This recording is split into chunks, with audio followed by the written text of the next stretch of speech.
Good morning students. तो चलिए आज हम लोग स्टार्ट करते हैं इलेक्ट्रिक फ्लक्स के बारे में। क्या है इलेक्ट्रिक फ्लक्स?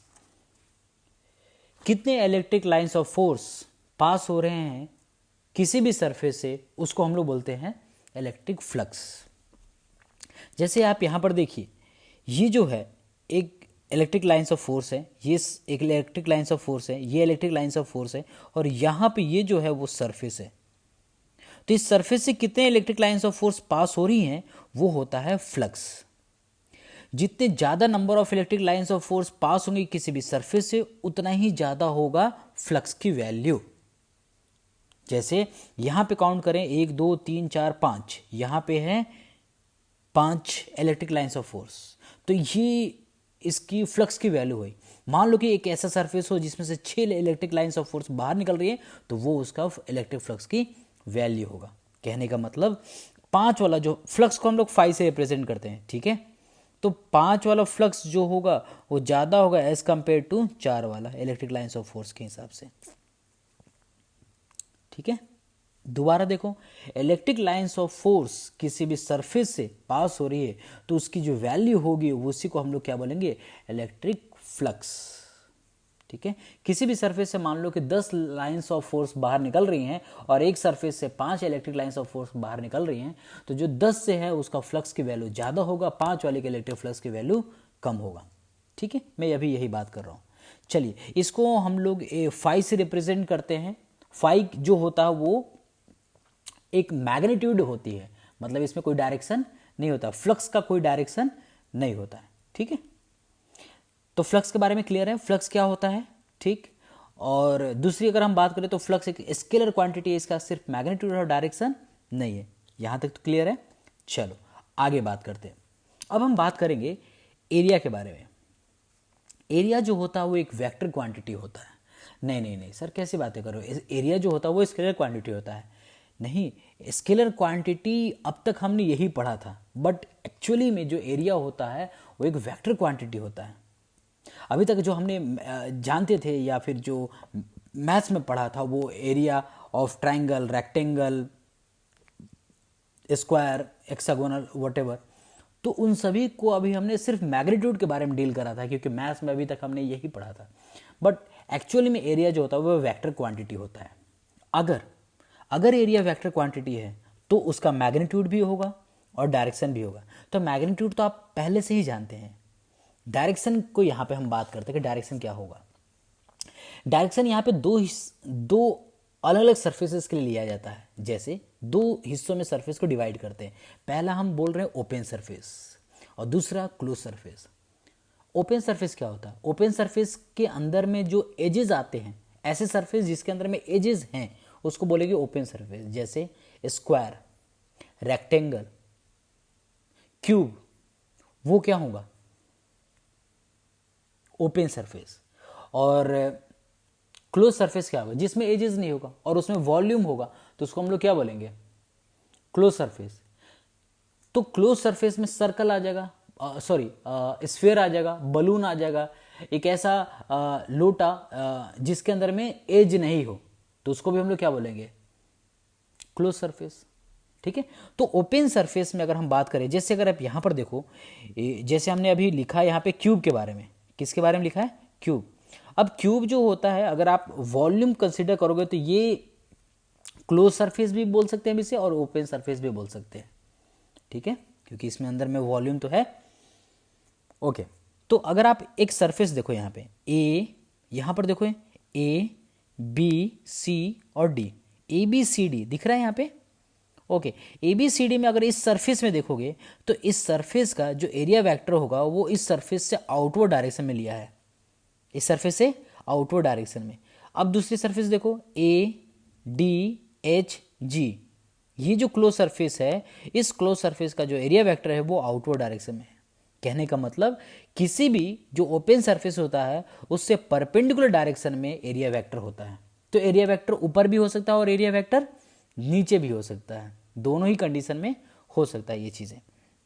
ओके, अब हम दूसरी तरफ का देखो, यहाँ पे ये वाले टर्म में अगर हम बात करें तो यहाँ पे क्या होगा? एरिया वेक्टर आउटवर्ड डायरेक्शन में। यहाँ पे जो हम लोग ले रहे हैं वो एरिया वेक्टर आउटवर्ड डायरेक्शन में। यूजुअली जब भी हम लोग एरिया वेक्टर लेते हैं तो आउटवर्ड डायरेक्शन में लेते हैं, बट आप इस चीज़ को कहाँ से देख रहे हैं ये भी मैटर करता है। अगर हम अंदर से कोई भी चीज़ को देख रहे होते तो हम इसका एरिया वेक्टर अंदर की तरफ ले लेते हैं।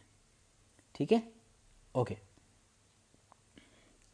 तो एरिया वेक्टर का आपको डायरेक्शन समझ में आ गया ओपन सरफेस के लिए। अच्छा, क्लोज सरफेस के लिए अगर हम बात करें तो क्या होगा, जैसे सपोज करो कि हम एक स्फेयर ले लिए, यहाँ से जो लाइन सेंटर से क्रॉस हो रही है वो सब एरिया वेक्टर होगा।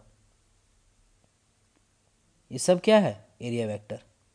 समझ पा रहे हो ना, ये सब क्या होगा, ऐसी लाइंस जो सेंटर से क्रॉस होती जा रही है वो सब क्या होगा, area vector, that direction of area. हाँ ठीक है, ओके। अब थोड़ा सा फ्लक्स के ऊपर वापस आते हैं। देखो फ्लक्स को हम लोग फाई से रिप्रेजेंट करेंगे, किससे करेंगे, फाई से, और फाई बराबर होता है ई डॉट ए वेक्टर। ध्यान से देखना, फाई बराबर क्या होता है, ई डॉट ए। अब ये फाई क्या है, फाई है यहाँ पे इलेक्ट्रिक फ्लक्स, इलेक्ट्रिक फ्लक्स, और ए क्या है, एरिया, और ई क्या है, इलेक्ट्रिक फील्ड, फील्ड। बात समझ में आए, ई क्या है, इलेक्ट्रिक फील्ड। यहां तो कोई दिक्कत। अब सवाल ये उठता है कि ये जो फॉर्मूला बना, ये जो हम अभी फॉर्मूला यहां पे लिख रहे हैं वो कैसे बना। तो देखो यहां पे उसको समझते हैं उसी को। जब अगर कोई सरफेस आप लेते हैं, देखो यहाँ पे, जब अगर आप कोई सरफेस लेते हैं और इलेक्ट्रिक लाइन्स ऑफ फोर्स इधर से क्रॉस होकर इधर जा रही है, तो इस प्लेन सरफेस के लिए एरिया वेक्टर इधर ले लेंगे, ये है इलेक्ट्रिक फील्ड और ये रहा एरिया वेक्टर, ये है एरिया वेक्टर, और यहाँ पे जो है वो है इलेक्ट्रिक फील्ड। ठीक है, तो अब यहाँ पे जो फाई होगा, फाई मतलब इलेक्ट्रिक फ्लक्स जो होगा वो ई ए होगा।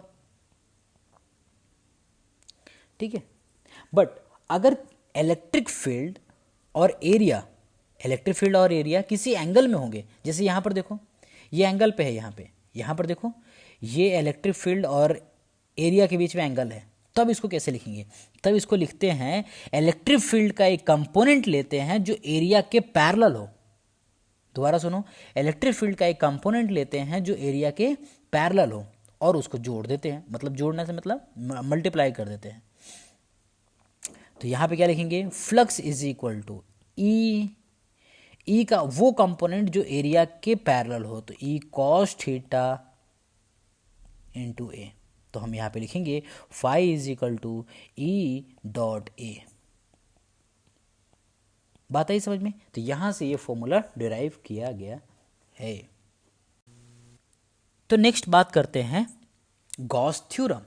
गॉस थ्योरम क्या होता है, देखो इलेक्ट्रोस्टैटिक्स का जो गॉस थ्योरम वाला पार्ट है वो बहुत इंपॉर्टेंट है, और यूजुअली हर साल ये एग्जाम में पूछा गया है, बोर्ड एग्जाम में 5 नंबर के गॉस थ्योरम और उसके डिराइव करने का है। तो पहले गॉस थ्योरम समझते हैं।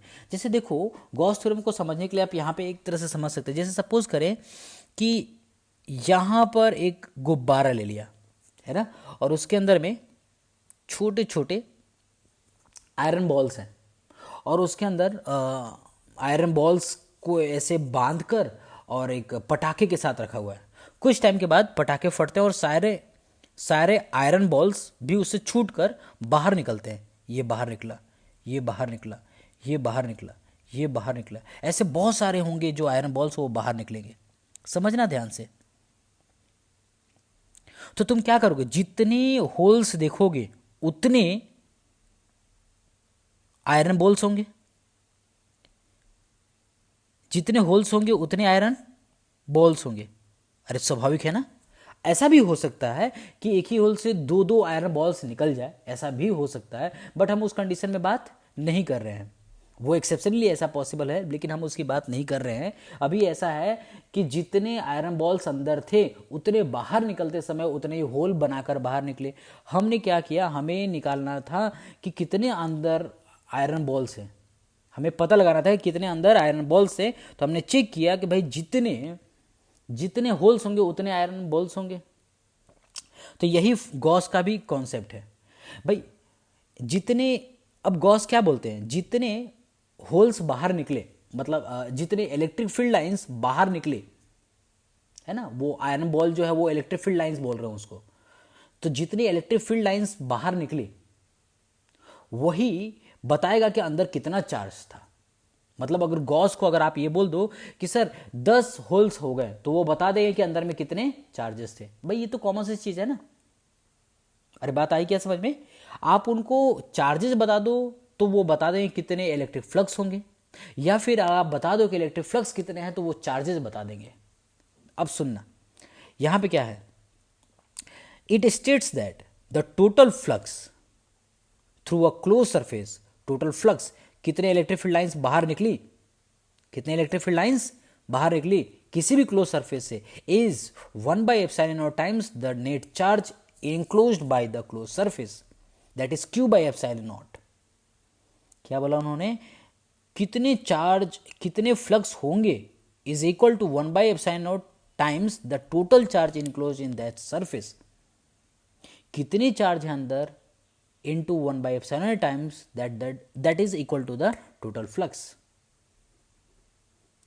समझ में आ गया अच्छे से? ठीक है।